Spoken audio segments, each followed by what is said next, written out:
MPS 003 Bharat लोकतंत्र और विकास का यूनिट 3 संविधान और सामाजिक परिवर्तन के अंतर्गत 3.4 जनता का उत्थान हम लोग देखते हैं आज।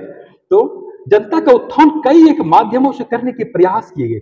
सबसे इस मामले में जो हम करी रही वह यह रहा कि सार्वभौम विश्व मताधिकार को अपनाया गया। इसके पहले सार्वभौम विश्व मताधिकार की स्थिति नहीं थी। हालांकि विधायिका का चुनाव पहले भी किया जाता था, लेकिन वहां पर प्रतिबंधित था, सबको वोट देने का अधिकार नहीं था। और कहे तो सिर्फ 15% लोग ही वोट डालते थे। जो संपत्ति वाले होते थे वो वोट डालते थे, जो पढ़े लिखे होते थे, वकील थे, वे वोट डालते थे। तो कहीं न कहीं मताधिकार को संपत्ति से सीमित कर दिया गया था, एकेडमिक योग्यताओं से प्रतिबंधित कर दिया गया था। उसके बाद आजादी के बाद जो संविधान की रूपरेखा बनी, जो सार्वभौम विश्व मताधिकार पर आधारित रही, और यही सार्वभौम विश्व मताधिकार वह आधार बना जिसके सहारे या तो सरकार बन सकती थी या सरकार नहीं बन सकती थी। एक तरह से कहें तो संविधान ने ऐसी व्यवस्था कर दी कि सरकार बनने की कुंजी व्यक्ति के पास आ गया, पब्लिक के पास आ गया, जनता के पास आ गया। और सार्वभौम विश्व मताधिकार अर्थात सबों को मत देने का अधिकार, सबों को मत देने का अधिकार। इसका अर्थ हुआ कि 18 वर्ष से ऊपर के सभी व्यक्ति को वोट देने का अधिकार, सरकार बनाने का अधिकार, जिसका नाम मतदाता सूची में शामिल हो उन्हें वोट देने का अधिकार।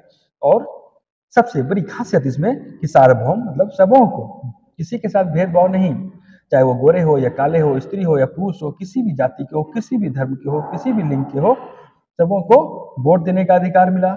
और सार्वभौमिक वयस्क अर्थात जो सरकार की नजर में वयस्क हो गए, 18 वर्ष हो गया हो, मताधिकार अर्थात मत देने का अधिकार उन्हें देना, तो यही हुआ सार्वभौम विश्व मताधिकार। और एक तरह से कहें तो संविधान ने जनता को अपने भाग्य का अंततः मुखिया बना दिया कि वे जिसको चुनेंगे वही सरकार बनाएंगे। हालांकि इसके पूर्व की स्थिति को देखें तो पारंपरिक सामाजिक व्यवस्था जो हमारी थी यह कहीं न कहीं उस तरह की नहीं थी, जैसे कि धार्मिक अलगाव में विभक्त हमारा समाज, हिंदू मुस्लिम के रूप में, सिख के रूप में, और या तो कहीं वंशवादी व्यवस्था थी, अर्थात राजा का बेटा राजा की बात थी। और इस तरह की कई एक बातें थी जो वंशवादी प्रथा अपने समाज में था। लेकिन जब सार्वभौम विश्व मताधिकार की स्थिति आई तो ये सब प्रथा समाप्त कर दी गई। जातियों की दीवार जो थी ये समाप्त हो गई, और जो धार्मिक दीवार थी ये समाप्त कर दी गई। कुल मिलाकर सार्वभौम विश्व मताधिकार को स्थान दिया गया, व्यक्ति को स्थान दिया गया, व्यक्ति को सर्वोपरि समझा गया, व्यक्ति ही शासन की मूल इकाई बन गई एक तरह से कहे तो। और हर एक व्यक्ति को शासकीय अधिकार मिला, राजनीतिक में भाग लेने का अधिकार मिला, उम्मीदवार बनने का अधिकार मिला, उन्हें अपने भाग जो वहां जाते थे वही उनके लिए कानून बनाते थे। एक तरह से कहे तो अपनी किस्मत लिखने का अधिकार, अपने ऊपर शासन करने का अधिकार खुद को मिला। और इसके साथ साथ आर्थिक अधिकार भी मिला, देश का विकास करना था, हर लोगों का विकास करना था। और इसका मतलब था कि जब तक लोगों को आर्थिक अधिकार नहीं दिए जाएंगे तब तक कोई विकास कैसे करेंगे।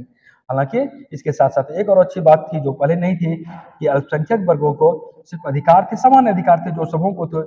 लेकिन आजादी के बाद, संविधान निर्माण के बाद ऐसी परिस्थिति निर्मित हुई, संविधान में ऐसी व्यवस्था की गई कि जो अल्पसंख्यक वर्ग है उन्हें कुछ विशेष तौर पर सांस्कृतिक अधिकार भी मिला, उन्हें अपनी संस्कृति के संरक्षण का अधिकार भी मिलता है। और इस प्रकार से हम देखते हैं कि जनता के उत्थान के लिए संवैधानिक दृष्टि से प्रयास किए गए, व्यवहारिक धरातल पर इसे उतारा गया। सबों का विकास करना लक्ष्य निर्धारित किया गया, सिर्फ सिद्धांत में ही नहीं, सिर्फ कागज में ही नहीं, क्रमिक रूप से इसे व्यवहारिक धरातल पर उतारा गया।